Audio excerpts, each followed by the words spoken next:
Welcome in, everyone. Hello. Welcome to Doing It Raw Relationship Goals. Oh, wait. Oh, gosh. That was the best entrance I've ever done.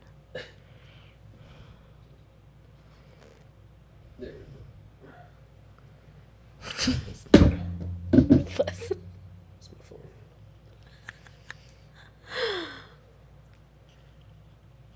We'll be here all day.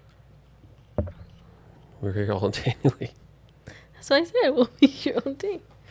Sorry, the videographer didn't set up the cameras right. Kevin. God. Kevin. What? You're speaking it already? Kevin? We're going to have a videographer named Kevin. Yep. It's right there. Just nobody there. You don't see him? Anyways. Welcome Welcome in, everyone. to another episode of Doing It Raw Relationship Goals. Relationship Goals. We are the Ricos. We are the Ricos, and we do it raw. Because that's our relationship goal. What? How is that? To do it raw. That's our relationship goal. I mean, we already do that. Yeah. It's a goal every day. Oh, Until death do us apart. right. We're going to do it raw. Absolutely. So, thank you for joining us on this new episode. Yes, we are matching. Yep. We're that couple. Hogwarts. Which is a funny name. Very nasty because it talks about warts on a hog.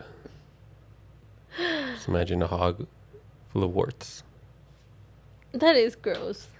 Hogwarts. You dumb, babe? Am I done? No. Can take a break. Okay.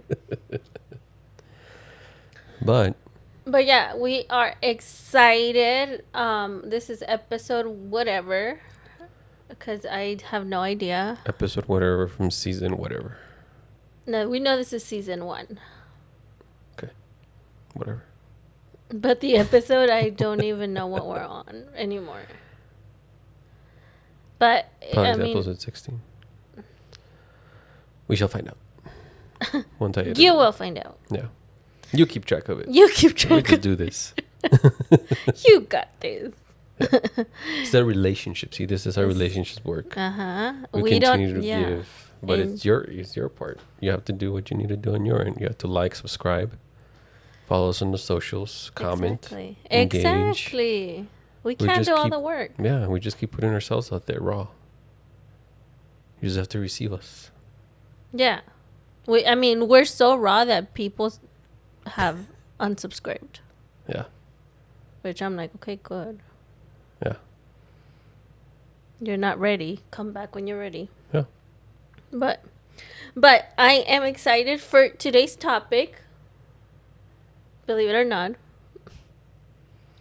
Because I love understanding. Yourself. Yeah. Not just me, but even other people. But like, this is going to be about me. But I love understanding. Just understanding why we do certain stuff. Yeah. And it's crazy to me that you already knew and you never told me.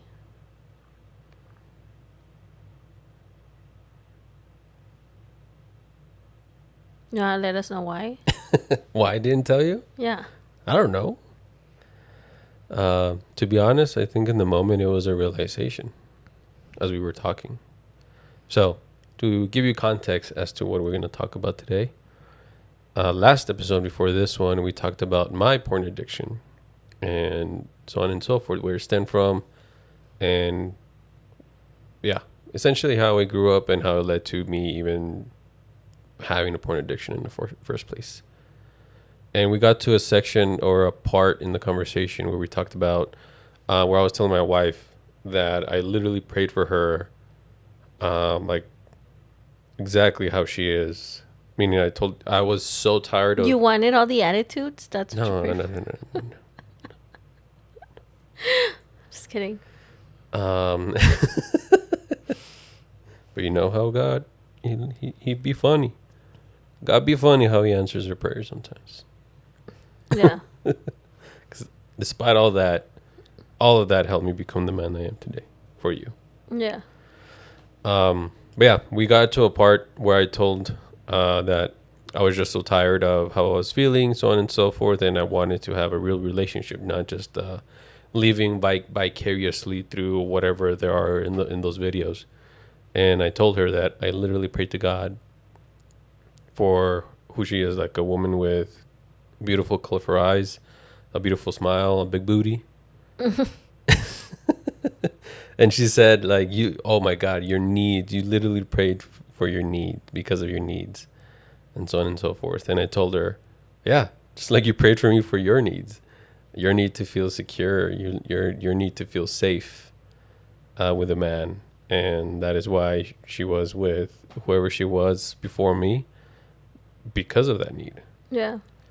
And she realized that, I mean, for her, it's an addiction. To me, it's like, I guess. Yeah. I want to call it that because it's true. Because even though now that I have you and my needs are met, like, Hmm. I still, because I haven't done the work to heal that part of me, I still, like, I guess I do crave it. Mm. Right? So, security and like feeling safe, like I always wanted that from somebody, Hmm. including my dad. Right? We talk about our dad or our mom. If you're a girl, like your daddy's girl, right? And you get daddy issues, Yep. right? And I never felt safe. I never felt like, and I love my dad. Okay, like, just know I love my dad. Like, I still call him and stuff. Like, we have a good relationship. Like, we have a good relationship, but I always wanted safety from him, and he never gave me that. Yep. So I guess growing up, I craved it so much that all I needed is just a man to keep me safe. Yep. So when you said that, I was like, oh, dang. Like, it's true. I never even thought of that. Like, I never even thought that that's what I needed. Or that's what I craved. That's what I wanted. So I wanted to talk about it because, like I told you earlier, like, whenever we talk about addiction, like, it's always usually the men. Mm. Like, men always have this addiction. And when you said, like, well, that it's not like it's an addiction, I'm like, wait a minute, like, why not? Because I do crave it. Mm. And there's women out there that crave something that maybe is not, like, illegal or dark or whatnot. It doesn't hurt anybody. But it still hurts them and it hurts their relationship. Yeah. And I say that because me craving safety and security becomes a problem when I put myself in situations that you have to protect me from. Mm. Which we a little bit touched on last time, where you're like, yeah, like, don't be a damsel in distress, or like, Yeah. put yourself in a situation where you're a damsel in distress. I already rescued you in the castle. Why are you going back to it? Yeah. Like, me putting myself, just so, because I crave that safety for me, like, oh, like, I want to. So I went back and I was like, okay, like, who did this start with? Mm. Right? So obviously my dad. And then I've always been a Batman fan. Mm.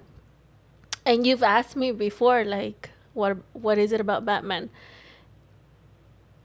And then I realized, like, this past week, that it was that. I saw him as, like, because technically he was, like, the first superhero male that I came across. Mm.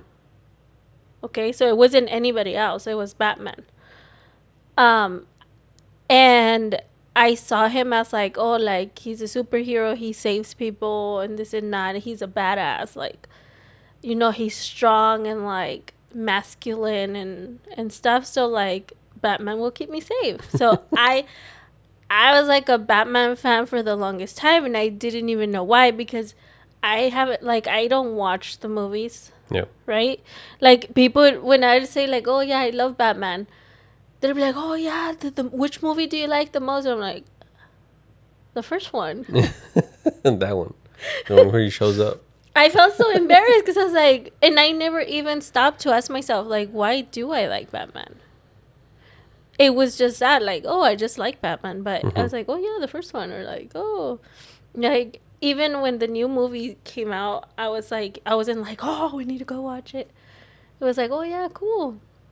Because it wasn't, like, it wasn't so much the character. It was just, like, what the character could give me. Mm. Right? So it was Batman for a while, and then like Liam Neeson.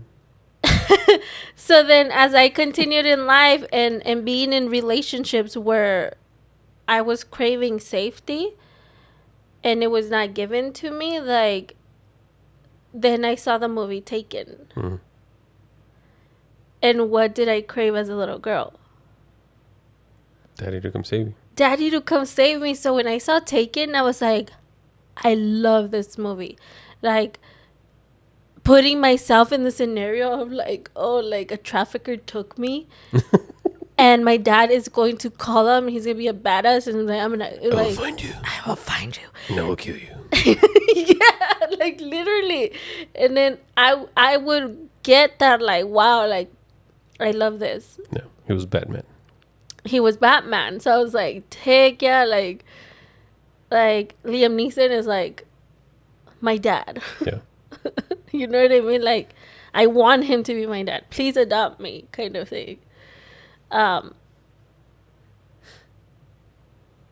for the longest time, it was from me watching Taken. Mm. And then you come along, but you're 19. Batman. You're 19, and I'm like, how is this kid going to save me and protect me? I was like, well, he has muscles. So, Still do. I mean, they're bigger now than before. Oh yeah. But I did through like the beginning of our relationship, and still now, like, but earlier on, I did put myself in situations where you literally had to like keep me safe. Mm. Yeah. Yeah. Yeah. So I mean, I don't know if you want to talk a little. I don't mind if you share about it, because I think it's super important that as women start trying to find that addiction that we have. Mm. That does mess up your relationship silently, and you don't even know it. Yeah.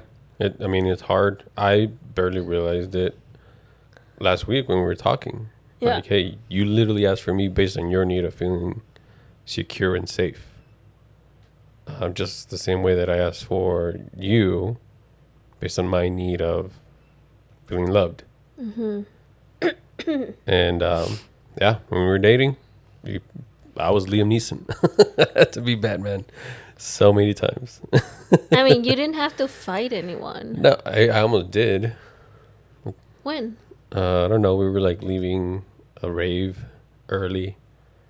It was us three, you and I and your friend. And I mean, at the time, you would all dress like a certain way. Yeah. A night A catching way. certain way, he means like showing more than. A night catching way.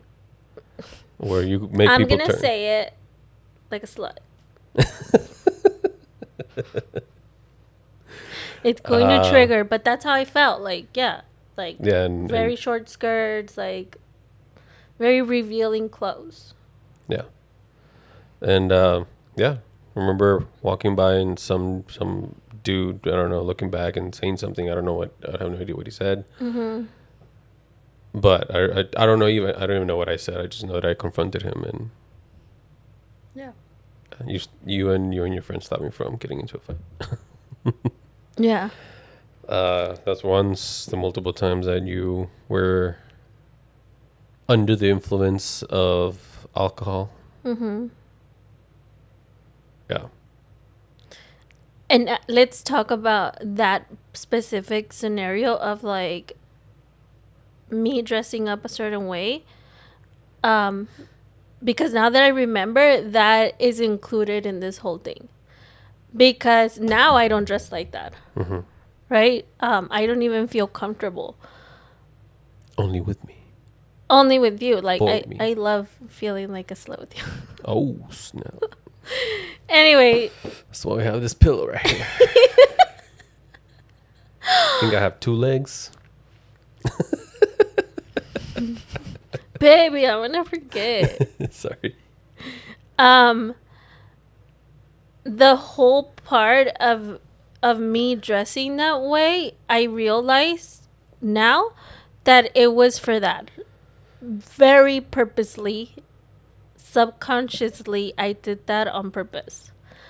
Where I dressed a certain way because I knew that if I did, I would get attention from other men. Mm. And whoever I was with was going to have to rescue me. Yeah. Or was going to have to show me that, like, they cared, that they are my protector, that, like, they're not going to let anybody look at me that way or see me that way or whatever. Yeah. Right? So think about the way you dress. For us women that, you know, are used to dressing that way, and this is going to be very triggering, girls. Very triggering. So just let me hold your hand. She's your friend. I'm your friend, and I am telling you this as a perspective and for you to kind of be curious and think about why you do certain things. Mm-hmm. Because we've been told, like, well, I can dress the way it's not my fault that men are looking at me that way because I'm dressed like this. Like, they're the pervs. Mm-hmm. Right? And I thought about that, and I was like, well, it is my fault that I am dressing like this because subconsciously I was doing it for attention. And women can say, like, no, I don't want the attention. Like, no, yes, you do. And you are still denying it. And I didn't even realize that I did want the attention, but the attention not because I want the attention from the man, but because I want the attention from my man to show me the protection and the safety that I'm craving. Yeah. Think of it this way for the ladies who are like how you were before, because literally that was our first fight. Me wanting to protect you. Yeah. Because of how you were dressed. That was literally our first fight ever. When we were going to Whataburger? Yeah. Yeah. And I went, like, I had a mini skirt.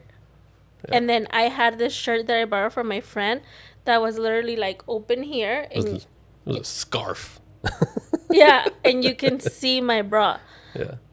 And it was one of those, like, bedazzled bras where it's, like, glittery and stuff.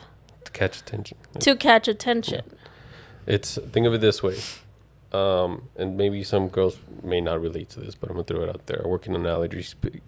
Like, because there's so many ladies, like you mentioned, there's so many girls who say, like, it's not my fault that they are the ones looking, that they are the ones that are perverted. Yeah. So on and so forth.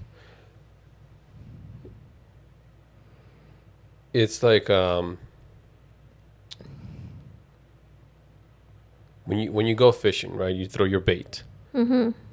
But if you're fishing in shark-infested waters, you're not going to blame the shark for getting the bait. Right? Yeah. So you can dress the way that you want, just be aware of the environment you're going through. Like she said, she dresses however she said she dresses. Revealing. She dresses provocatively with the only shark that she feels comfortable with, which is me. She's not going out there in other shark-infested waters. She's aware of that. So that's basically what we're saying here, is that be aware. Yeah. And yeah, like I stopped dressing that way because obviously I was like, there's nobody else needs to see my body Yeah. other than me and my husband. Right? Like there's no need, like I don't need that attention because you give it to me all. Mm-hmm. The problem with the whole which I see it as an addiction is like, and it's still an addiction because I barely just realized that. Mm. So now I need to do the healing work, right? Um but it's even like, okay, I don't put myself in that situation, but I put myself in other situations Mm-hmm. where now I feel like, like you don't have my back Mm-hmm. because I put myself in that situation. Yeah. When it comes to like me saying something Mm-hmm. to someone and it creates tension, and then you're like, that was uncalled for. Mm. I mean, you don't tell me, but I can feel it from you. Yeah. And I brush that off and I'm like, now you protect me. Yeah. And I'm like, here we go again. And honestly, like I had, like, I'm saying this now because I had no idea I was doing it. Mm-hmm. Like we've even had fights about that specifically. Mm-hmm. Like I put myself in that situation and you didn't have my back, Mm-hmm. right? And you never said anything. All he did was like, you're right. I'm so sorry. I'll do better. Huh? I'll do better. I'll do better. But why? Like, Why did I let you? yeah. I can't stop you. But you never said anything, babe. You never said like, hey, like, look, you're putting yourself in these situations. Because you didn't know how. It's one of those things where, how could I have told you if you didn't know that is what you were looking Oh. for? So if I would have told you, it would have been the same thing of like, you don't have my back, Yeah. because that's where you were. That was like, you were dead set on that. You come across whatever bridge you're at to my side, because if you don't have my back. Yeah. So that's why. And that's why I'm telling you right now, like, be more curious about yourself because there is stuff that you're doing subconsciously that it affected our relationship in the sense that for 12 years of our relationship, I felt like he didn't have my back. Mm. Like he didn't protect me. I loved when you would like, women call it controlling, Mm. but when you would be like like that time you're like, you're not going out like that, Mm. right? You're not going out dressed like that. And I'd be like, who are you to tell me how to dress? I was 19. Have big balls. But in the back of my Stupid. head, I literally loved it because I was like, oh, he's protecting me. Yeah. Yeah. But There's even times where you were so inebriated and you wanted me so much that I even had to protect you from that. yeah, I had to protect you from you. Yeah, because right then and there, at that point, you wanted to be used. yeah, And I'm like, no, I'm not going to treat you that way. Like, I mean, at the time, you were my girlfriend, but even then, I was like, no, yeah, you mean too much to me. Yes, can I do it? Of course, but no. Like, that is not, that doesn't feel right. But, yeah. yeah. I understand now. What? I don't know way I'm gonna cry. We do it raw. I understand now that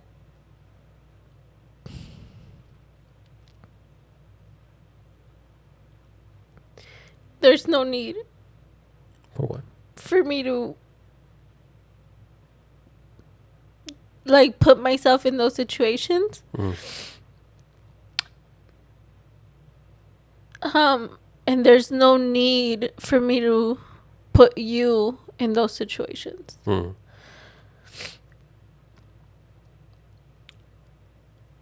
And I'm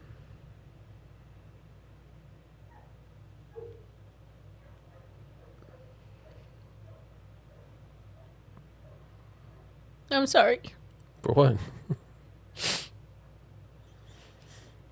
What are you sorry for?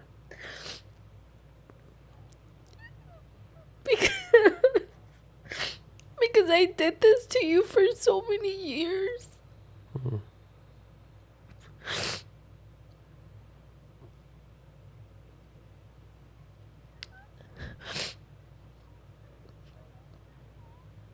You've never given up on me, like, ever.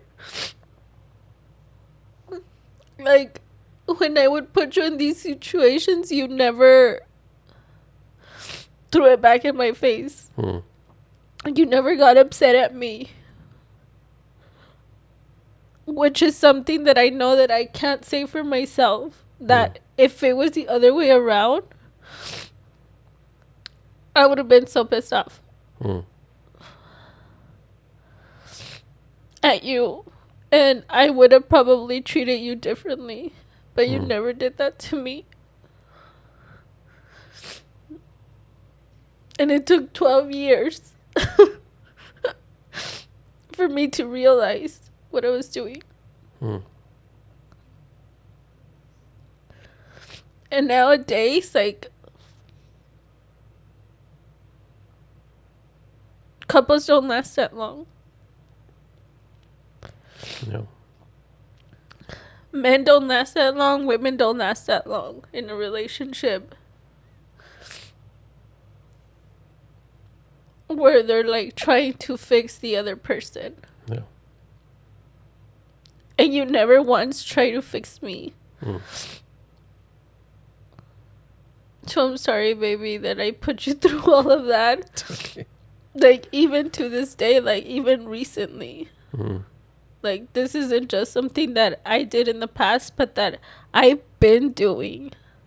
And maybe not to the extreme of, like, you having to get in a fight with people, but to the point where, like, I made you feel like you weren't being a good husband. And you are. You're a great husband. Thank you.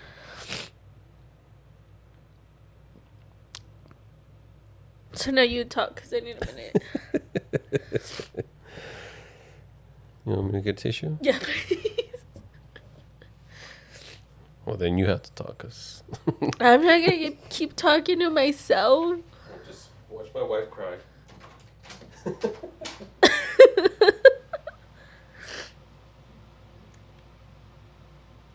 This is how raw this is, because seriously, I wasn't even planning for this to happen.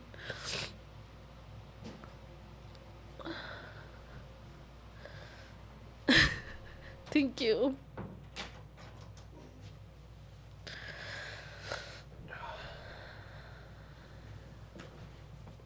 I need a minute, you guys. All right. So Well, that concludes our podcast.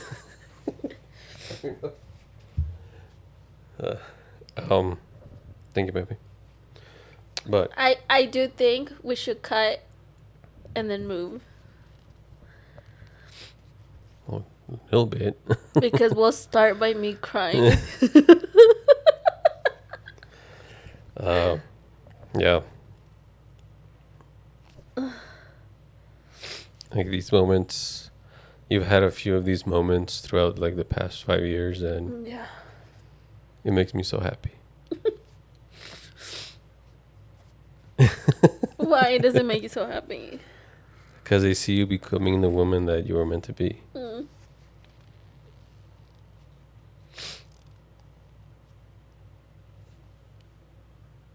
Because you were right. No. 'Cause I'm right. No, because you're becoming the woman that you were meant to be. Like you're I see the little girl who was holding on to all those things and learning to be happy again. Yeah. And it makes me proud as your man, as your husband, as a man that is helping you get there, that is leading you to be there. Yeah. And I don't fault you or blame you or resent you for all those years of that happening. Miramos al pasado. Literally just thinking that as you were saying. Con gratitud. Vemos el futuro con esperanza.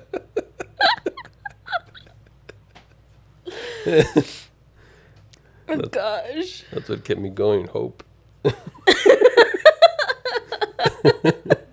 One day we'll be there.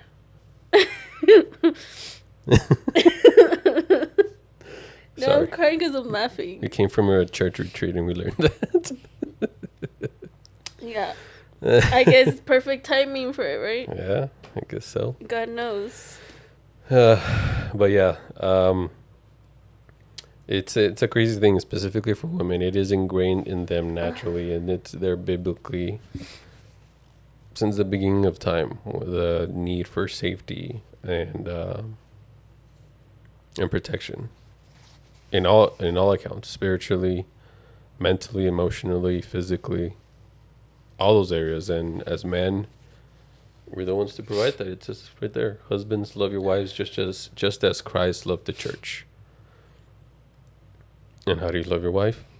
By protecting them, just as God protected the church for all these years.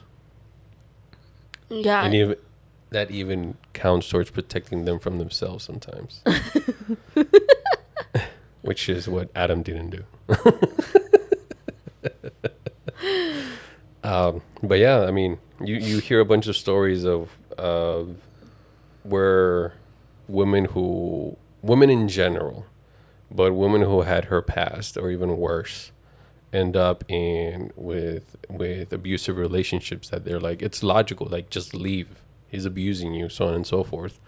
Why don't they leave? Because of that need that they think that person is fulfilling of safety and security. Well, at least if I stay with this dude, he's the only one that is abusing me instead of somebody else. Yeah.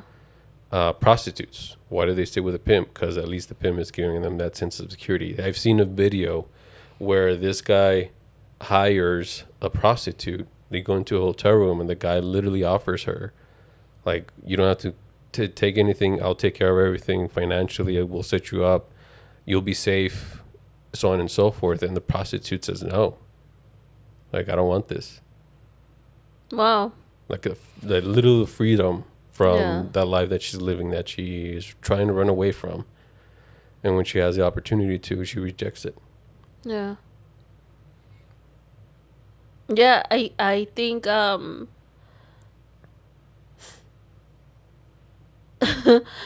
I think the same thing happened with me when I knew that you were actually like protecting me, Mm.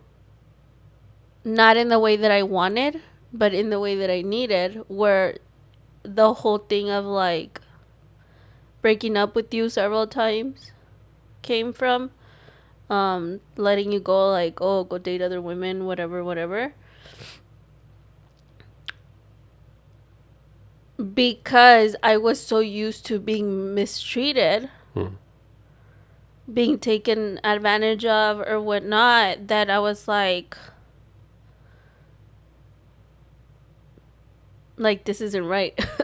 Why am I being treated nicely? Yeah. Like, why are you opening the door Yeah. to me? Like, nobody does that. Right? And instead of me being like, wow, like grateful and like, oh, thank God, like I have finally somebody who actually protects me and saves me, I was like trying to get rid of you. Yeah.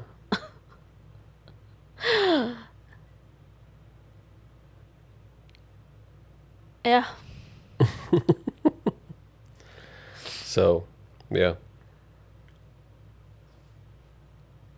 I'm happy for you, baby. For those men out there watching this, women can take accountability. You just have to lead them to it sometimes. Yeah. I mean, it's just letting go of my ego and knowing that, hey, I've been doing this. I had no idea, but I'm sorry. Because we do a lot of stuff without even knowing. But once you do, like, it's about, taking accountability and being like, okay, I did all of this and I'm sorry and I'm going to try to do better. Yeah. Well, I forgive you. The important thing is that you forgive yourself. That's the hard part. Well, forgive yourself. Show yourself grace just like I have shown you grace. Yeah. Okay? Okay. Man, this is pretty cool. When this was happening, I had an out-of-body experience of, like, these people are literally watching us grow. Yeah. Doing what we talk about. Like, this is what a relationship is supposed to be. Yeah. Where you grow. 12 years in, going on 13. And we're doing this raw, live. Yeah. In front of you all. Yeah. Yeah, like putting aside my embarrassment of all of this and, like, everything, right?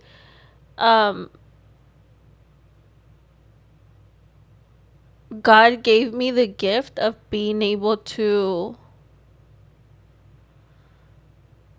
not care and know that, like, somebody needs it. Because there's so many couples out there that look at us and they're like, who do they think they are, right? Like, but then there's not a lot of couples out there that are willing to put a camera and show, like, the realness of how things go. Yep. And this is perfect because I didn't even know this was gonna happen, but I knew that, like, because even you're like, you asked me, like, what are we gonna talk about? And I had another topic, and you're like, well, which one are you, or what did you say? Which ones are you more leaning towards? Yeah. And I was like, I don't know, but I did know it was this. So I was doubting myself. But I was like, it's so fresh. Like, it literally just happened last week that I was like, we need to talk about it because it's so fresh. And couples need to know that this is how, you handle these things, right? You talk about it. And we're literally talking about it live for others to see. Like, it's not like we had a conversation about this, like a deep conversation about this before right now. Yeah. Like, we're having the deep conversation right now. And not a lot of couples are willing to do that. Yeah. So I think, like, the first thing that I did, babe, this past week when I realized, like, this is what I've been doing and this is what I've been doing to my husband, is one of those times that because I started writing in my journal again, right? In my prayer journal. And one of those, the day after we talked about that, where I had to think about it, and then after that, I wrote to God on my prayer journal, and I said, like, I told him, like, that thank you. I'm gonna cry again. It's okay. My makeup's gonna mess up. Okay. I said thank you because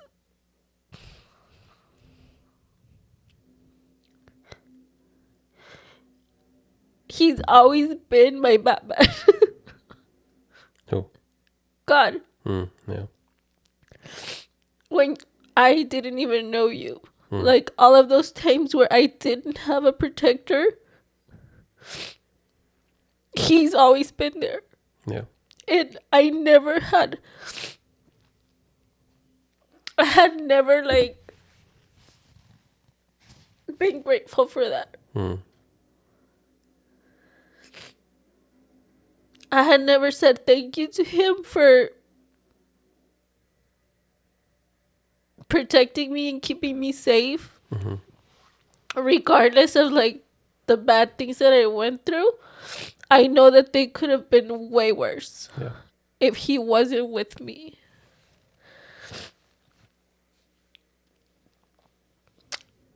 So I told him like thank you, and I said I'm sorry. I'm sorry for putting my husband through all of this and putting that heavy weight of like making you be my protector and my savior and whatnot. Because it's a lot. Yeah. And I ended up giving it to him.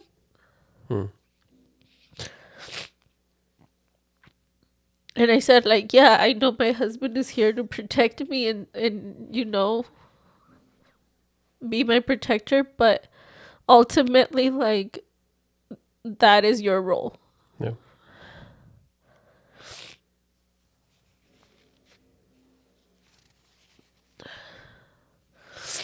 So that's where I began my my healing Yeah. of giving it to him and not to you.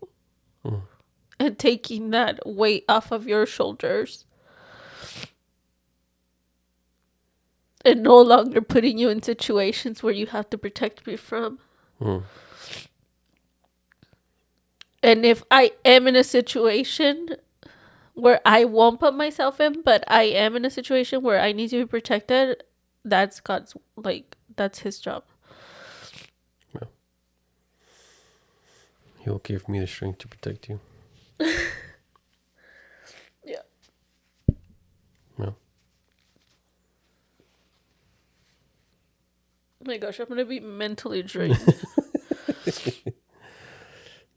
That's how it works. Yeah, I know. Sometimes. Every time, every single time something transformational like this has happened, like, I am like mentally, emotionally, like physically drained after. Yeah.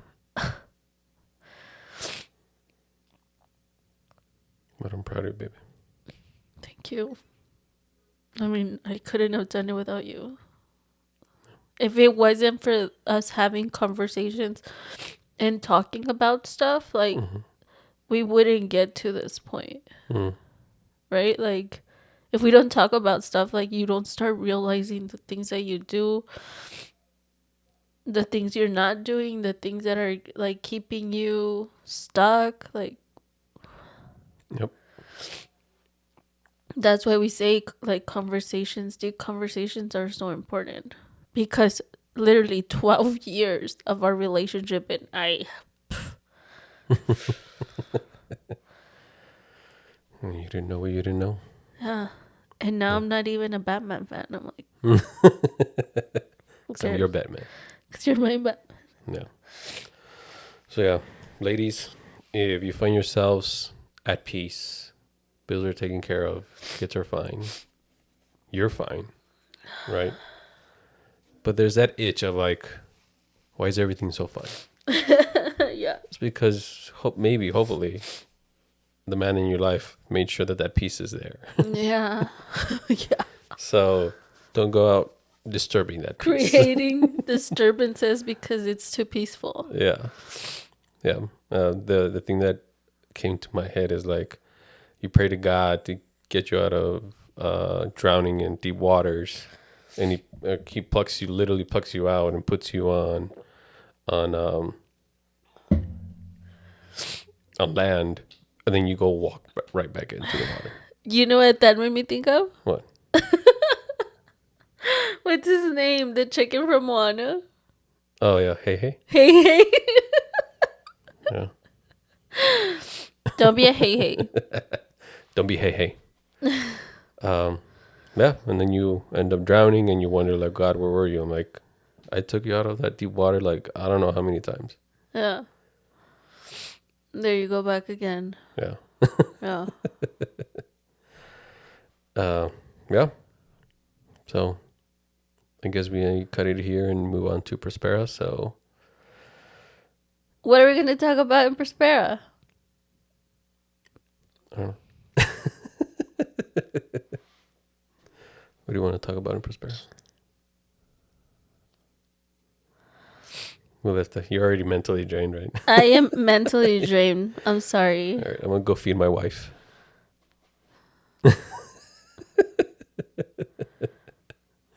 Yeah, we can continue. So, you guys, may the Holy Spirit lead this to Prospera Yes. and see what we're going to talk about there. It'll still be the same thing, and I think like there's still a little bit more that we could touch on. Because obviously this is like so fresh and it just happened. But maybe we can talk about what the tools are going to be for me to, because this isn't the end. This is just the beginning. I think we can talk about examples of like what you did where I needed to protect you. So if you want to find out deeper as to what exactly my wife did, where she put herself back to being a damsel in distress, even though I already had rescued her from the castle. Yep. Then head over to Prospera TV on YouTube and on Roku. And like and subscribe to this channel. Follow us on Facebook and Instagram. And other than that, we'll see you all next time. Bye.